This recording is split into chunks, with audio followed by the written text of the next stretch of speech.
Welcome to Surreal Noir. I'm your host, Kate Laity.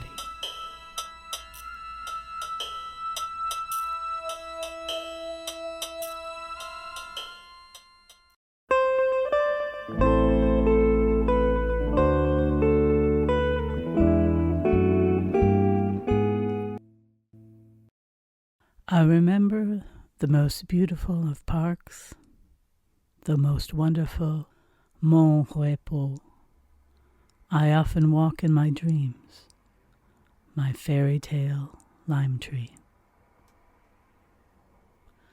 That is our opening song, Muistatko Monrepos'n, which is sung by Annikki Tähti, who had a big hit with it in the 1950s. In fact, it was the first gold record in Finland.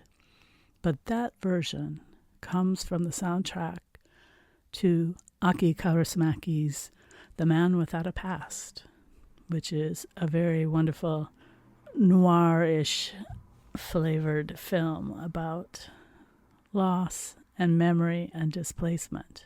And in fact, Tähti there plays the head of a Salvation Army band who's playing at a Johannes gathering, a Christmas gathering for the homeless.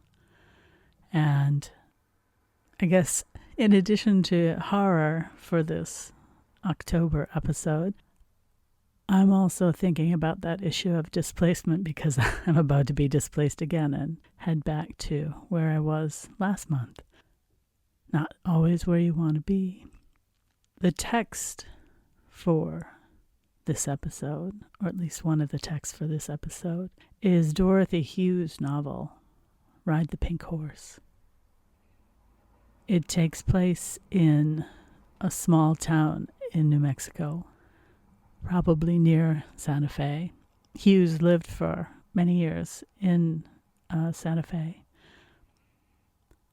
But it's about a displaced man. So it's about a gangster from Chicago who is tracking his former boss, now enemy, for extortion or revenge. It's not always clear what he's after. And who is in turn being tracked by a policeman, someone who grew up in his same neighborhood. And they obviously took very divergent paths. But he experiences the Southwest as a very unsettling place. And recently, since time seems to have no meaning these days, I can't remember how recently, but within memory, I wrote about Ride the Pink Horse as folk horror. And if you're familiar at all with that subgenre, which is having a huge renaissance at present. In fact, talking about folk horror at a conference in December and a little bit at a conference next month too. But this concept of folk horror is horror that comes from the very ground and the people itself is certainly something that permeates the novel. It is noir, and it has all of the things we expect from noir, the criminal ambiance and the feeling of hopelessness, not hopeful, but hopelessness, danger, darkness, shadows, and a sort of feeling like nobody's really in charge and the rules may not apply. The protagonist, Sailor, is someone who's full of anger, and like many people who are full of anger, he's also full of fear and an incredible amount of isolation. And Hughes is always interested in the ways that men, especially in the post-World War II period, were really adrift. That while women often strengthened their connections in difficult times, men cut themselves off often or were set off adrift and again, in an American context, that there's this sense of being, the strong silent type, that you don't connect to anybody, and that's supposed to be your strength. And clearly, as we've seen in our recent times, that's really a weakness. We're always stronger together. And noir shows us the risks of that life, of that being, completely on your own and cut off from everybody else. And certainly as a noir novel, this is not a story with a happy ending. I know I usually start with a film clip, and there is a film of Ride the Pink Horse. And it's interesting in many ways, but it has a lot of, for me, insurmountable problems. Casting is one thing. The young Native American girl, Pila, is played by an adult white actress. And she's turned into a love interest, which just, is beyond creepy. But the novel itself, which I think doesn't tend to get the same attention as, of course, the classic In a Lonely Place, nor more recently, An Expendable Man, which is getting a lot more attention, deservedly so. It's such an excellent, excellent novel. But Ride the Pink Horse, I think the angle of folk horror is something that will interest a lot of people and could definitely connect to them through that subgenre. And what is the folk horror? Well, as Sailor learns when he comes to New Mexico, that there are a number of cultures that overlap within the town that he comes to. It's in the midst of a fiesta, and which confuses him at first because he can't get a hotel room anywhere. He has nowhere to stay. He's very much feeling that aloneness and all of that anger that is directed at the senator, his former boss, who he wants to pay one way or another. But the fiesta shows the overlap between the indigenous people's culture, the Mexican culture, which includes Spanish culture as well as indigenous Mexican culture. So there's a great mix. And New Mexico, my parents used to live there, so I'm very conscious of the many sort of overlapping layers in what looks like I think to people who have not grown up in the desert looks like a very simple sort of space. And it's not. It's really not. The changes are very different from the more leafy, green northern places that I grew up in and live in now. But it's fascinating. The desert is a very fascinating place. And the changes are so very different. But poor Sailor is not prepared for the fiesta. He is not prepared for the difference. He is not prepared for the people. And he finds himself feeling completely alone.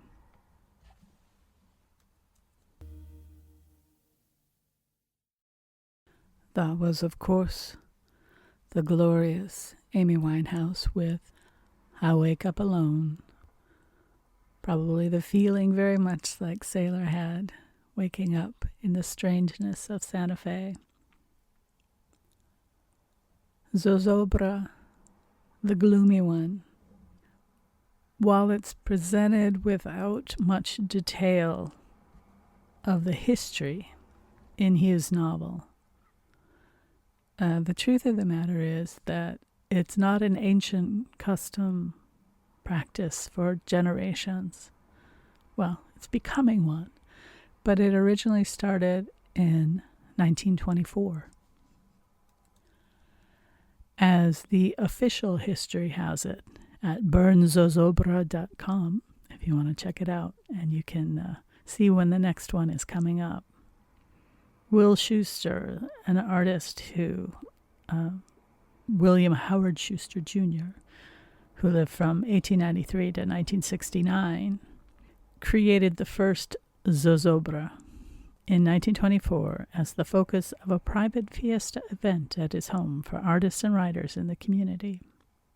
His inspiration for Zozobra came from the Holy Week celebrations of the Yaqui Indians in Mexico, An effigy of Judas, filled with firecrackers, was led around the village on a donkey and later burned.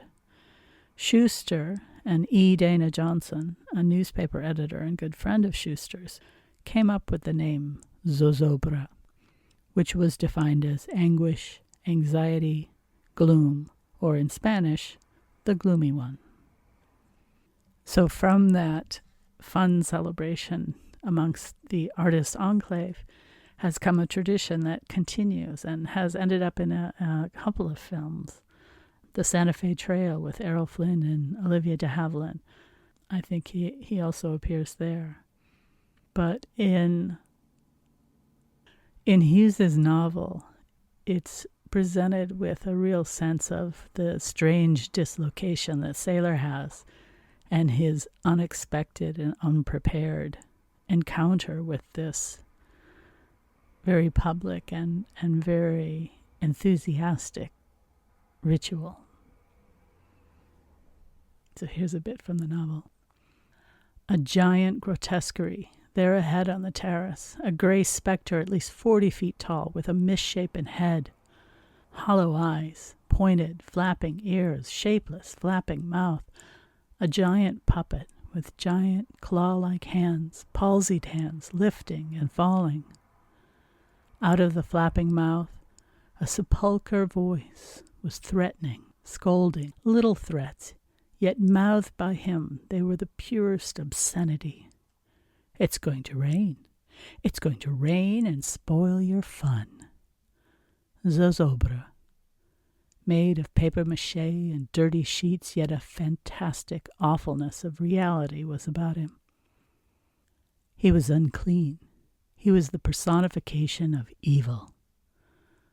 For the moment, the personification held Sailor motionless.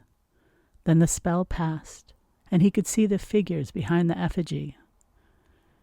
He could recognize the under-rasp of the loudspeaker that made the words for the giant to speak. About him, Sailor could hear scraps of conversation. Hughes outdid himself this year, the best Zozobra yet. Isn't Sloane wonderful? Wouldn't be Zozobra without his voice. The evil was man-made. It wasn't real. Scraps of conversation, but nothing about the Sen. Voices, but not the Sen's voice.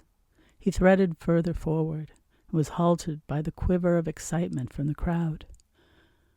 White sheeted mounds were creeping down the far stone steps to posture and scrape before the obscene specter. A lean devil dancer bounded forward in frenzied ritual. A quiver went through the mass as the sheeted figure stooped and laid fire on the dry faggots piled before the evil god. The figure scuttled. Only the dancer remained on the steps before the giant, now ranting hysterically before the on-licking flames. The words became hideous groans. The dancer leaped free of the consuming fire. The mob cheered as the crimson tongues caught the skirts of Zozobra, lapping higher and higher. Sailor turned his eyes away. Noise was staccato, skyrockets flaring into the sky, firecrackers exploding as the flames ate away the body of evil. He'd had enough. He'd wasted enough time with this charade. He was here to find the Sen. He began edging through the crowd. But wherever he turned, he found himself looking up again at the terrace, where the hideous groaning face floated above the fire and smoke and noise, above the crowd's lust for destruction of evil. In destroying evil, even puppet evil, these merrymakers were turned evil. He saw their faces, dark and light, rich and poor, great and small, old and young, fire-shadowed. Their eyes glittered with the appetite to destroy. He saw, and he was suddenly frightened. He wanted to get away. He couldn't get away. Even as Zozobra couldn't get away, he was hemmed in by the crowd, by the unmoving crowd waiting for the final consummation, holding their cheers until the ghost face alone floated in the flame and smoke, and a band, somewhere in the darkness, struck up a lusty dirge.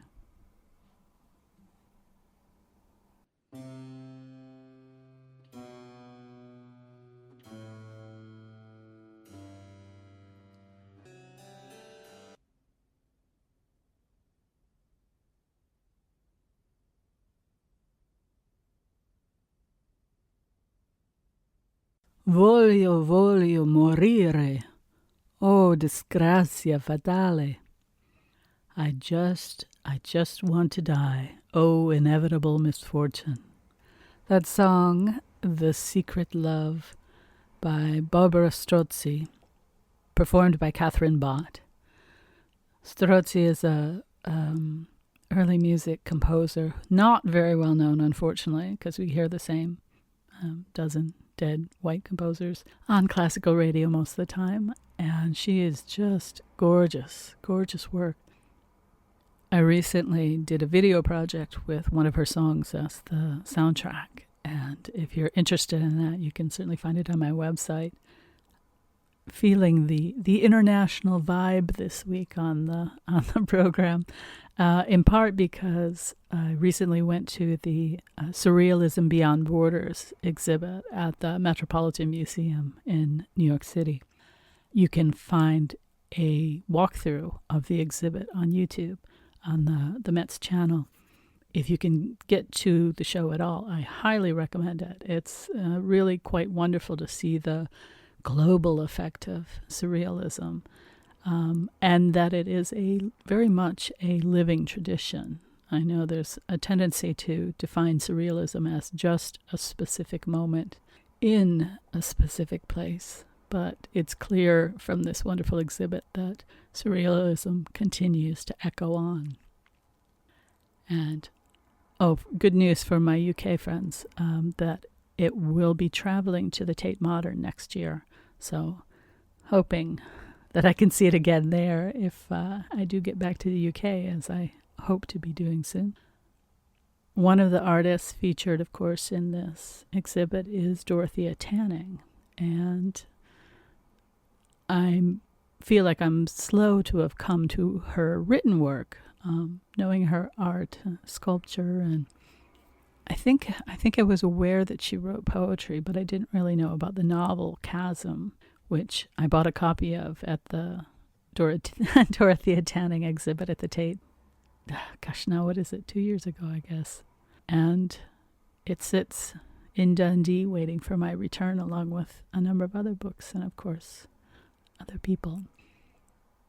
But I started reading her memoir, her initial memoir, Birthday, which you may know the painting of the same name. She expanded upon in a collection called Between Lives. And much of it is addressed as if in conversation with Max Ernst, her partner, who, of course, was at one time the partner of Leonora Carrington. So she's often making asides in the text to him. And Between Lives actually has a very close connection to the events in Ride the Pink Horse, which was a bit surprising to me. And yes, I do put some planning into these episodes, but I try to leave a lot of wiggle room for the surreal experience to see what comes of it. And a very close, direct connection kind of startled me. And that connection is Chicago Gangsters. Quite unexpectedly, not knowing very much about Tanning's biography. It's funny, writers, I'm always, wanting to know their biographies, but artists, I tend to just look at the art and not often. Well, in recent years, I suppose that's changed, maybe because the artists are so much more interesting to me. Technique, life, all of these things, as well as the art itself. But Tanning's life is, her way of telling it is really interesting. And we have the connection of growing up in the northern Midwest to make much of it rather familiar too. But I want to read this one episode that clearly connects these two texts for this episode. Adventure, relationships, That depends on what one understands as an adventure or a relationship. There were at least some near misses, such as one summer evening and a date with a Chicago gangster. He had been a regular eater at the restaurant, turning up at dinner time on Fridays. After a glance at the menu, he would read his paper and appear not to notice where he was. But he was clearly a gangster, squarely built, not tall, they never are, with a big face, straight down from brow to chin, a line for a mouth, which they always have, and big sparkly cufflinks peeking out from his pinstripe sleeves. Yet there was an unfinished look about him, as though the sculptor had been called to the phone and had forgotten to finish the job. To think that this was all in the colonial room, with me in a colonial pannier and fichu hugging menus, beadily surveyed by the efficiency expert as well as the gangster. Because one Friday evening, while I led the man to a table, he muttered his invitation. Would I care to join him later that evening? Should I hesitate? Think it over? He was so offhand, so direct, so weary, too. It made me feel daring and worldly. Yes. Leaving the house and its cozy events, I joined my gangster. Call me Max, he told me, and his chauffeur.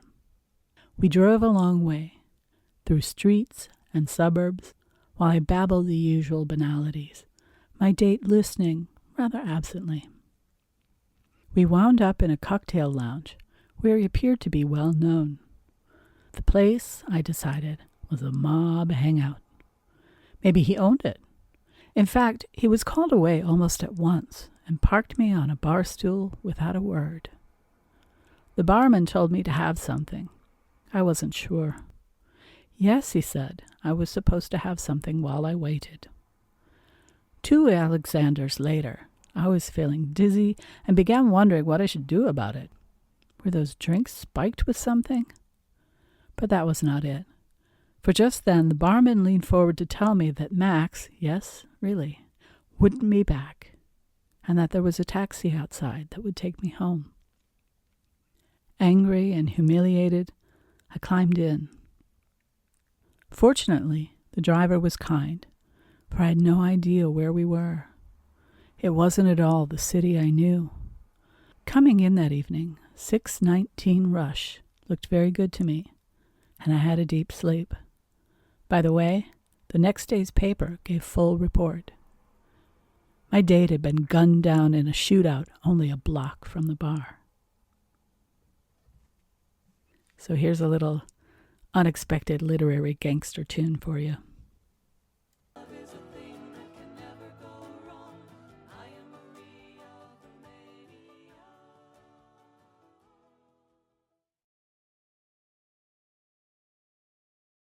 And that was Me and Dorothy Parker, sung by the Flash Girls and written by Alan Moore. A very fun song. I always enjoy that. And to keep with our gangstering theme, the film version of Ride the Pink Horse is obviously different from the novel and changes in many respects. Sailor becomes Lucky, played by Robert Montgomery, who also directed the film, and was very keen on sort of going against his kind of Hollywood impression the same way that we can think of Nightmare Alley and Tyrone Power, also going against the sort of matinee idol impression that people had of him. Pila, the Pueblo girl, probably Pueblo. Hughes isn't. There are many Pueblo tribes in the Santa Fe area, and Hughes is not very specific. In part because Sailor doesn't care. Sailor comes to Santa Fe full of all these racist impulses. In fact, the man who runs the carousel that gives the book its title, The Pink Horse, he refers to as Pancho because, of course, this is the one sort of catch-all racist name for Mexicans that Americans knew then, and probably now it's probably one that still sort of sticks around.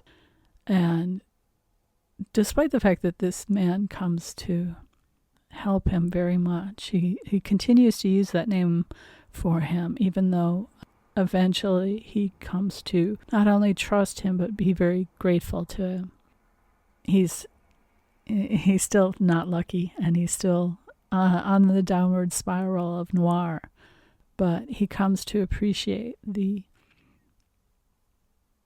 qualities and insight offered by Don Jose Patricio Santiago Morales y Cortez, even if he still calls him Pancho.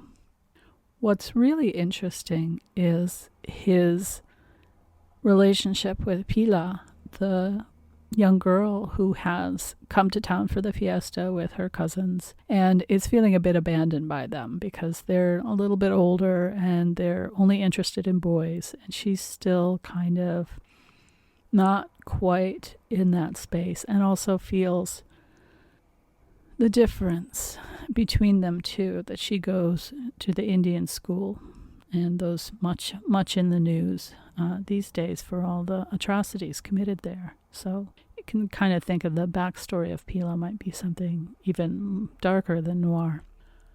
But his relationship with her has to do with something he encountered not in New Mexico, but back in Chicago at the Art Institute, the Chicago Art Institute, which is, of course, where Dorothea Tanning studied. And I'm just going to read that fascinating passage. He wasn't going to be put off any longer. The Sen would pay up tomorrow. He'd pay up or... His head turning, Sailor's eyes met the black stone eyes of Pilar. Sweat broke under his armpits. He didn't know how long she'd been standing there beside him, watching him. He didn't even know if he'd been muttering out loud. The fear that sweated him wasn't anything you could put a name on. It was formless, something old and deep. He'd had it once before, and the memory of that occasion recurred now, recurred so sharply he could smell the cold, washed corridors of the Art Institute. He'd been second year high, and for some reason the teacher had taken the class of mugs to the Institute. There'd been a granite head of a woman in one corridor. He'd looked at it. It hadn't affected him at all, that first look. Just a hunk of stone, a square hunk of stone, with lips and eyes chiseled on it. The teacher had herded them by, and he'd scuffed along. What returned him to that stone head he didn't know to this day. But he'd looked backward, and he'd returned. As if he were seeing a picture he could see himself. A skinny kid in a limp blue shirt and shabby gray pants, standing there, staring at an ugly hunk of stone. Until he was as cold as the stone head, he'd stood there, until one of the guys was sent to drag him back to class. He'd known fear, real fear, for the first time in his life, as he'd stood there. He'd thought he'd known it before. Fear of the old man's drunken strap, fear of the old woman's whining complaints, fear of the cop and the clap and the red eyes of the rats that came out of the wall at night. Fear of death and hell. Those were real fears, but nothing like the naked fear that paralyzed him before the stone woman. Because with the other things, he was himself. He could fight back. He had identity. Before her, his identity was lost.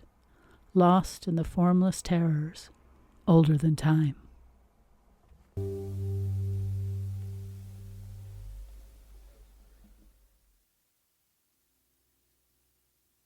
And that was Lonely Cowgirl by Sylvie Simmons. I wanted to read another little piece from Between Lives, where Tanning talks about art school, but before that, about being alone as a part of being an artist. So lest we leave you with the impression that aloneness necessarily has to be a bad thing. So she talks about going to college and coming out of it not the way her parents had hoped. To the chagrin of my parents, and unlike most of the girls there, I did not select a fellow undergraduate to marry, as had been hoped. I had other plans, not well received at home. In fact, for mother's friends, the very mention of artist was synonymous with bohemian. Art school is not a school. The girl is all turned around. College will straighten her out, will soften. Harsh lines will calm the wayward, spinning colors, the oddness, the fever. How needless my parents' worries about the bohemian life I was headed for. They would have solidly approved, poor things, of the big city art world, a kind of club based on good contacts, correct behavior, and a certain tactical chic involving doing the right thing at the right time.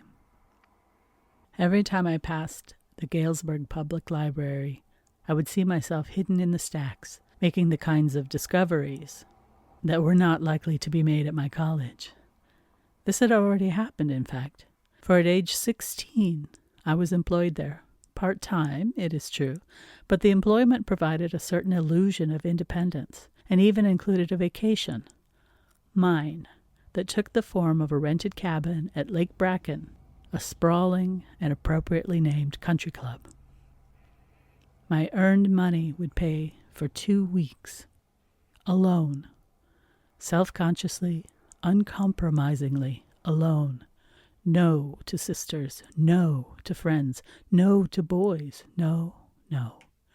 Instead, the clean ritual of laying out paper, pencils, crayons, watercolors, the usual stuff, on the deal, the simple word, table.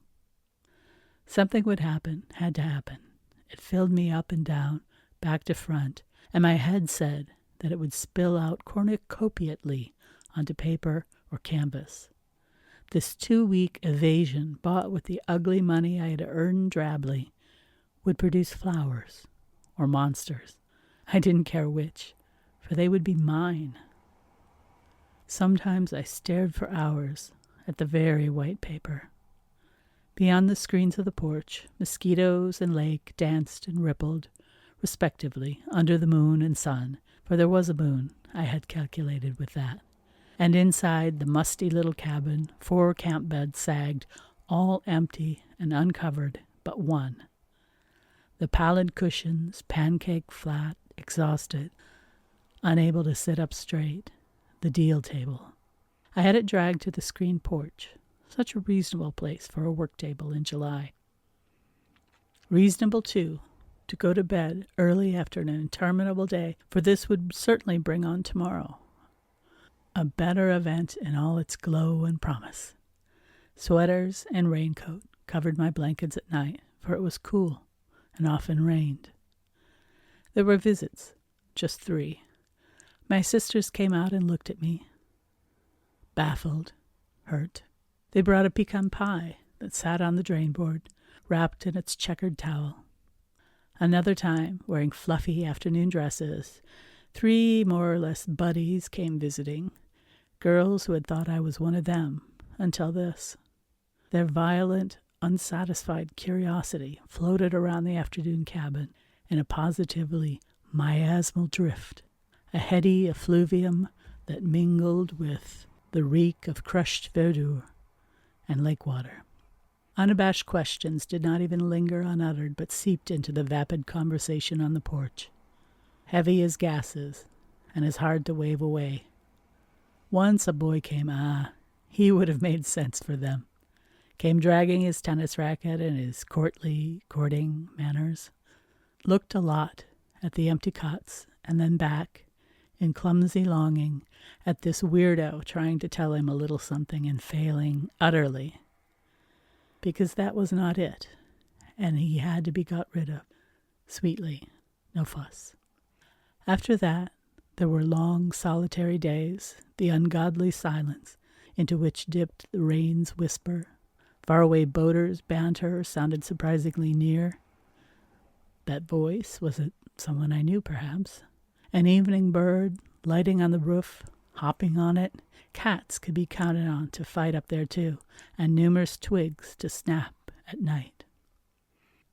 There was no fear, no boredom, only the leaden concavity where the fullness failed to appear, because failure was the shape of 2 weeks at Lake Bracken, and the thought grew and spawned a crystal answer that froze into a certainty. Lakes are made to drown in. Okay, well, maybe not entirely happy and uplifting, but part of the process. So let me leave you with a happy tune that's cheery and seasonal, and that's The Happy Phantom with Tori Amos. Thanks for listening. See you next time.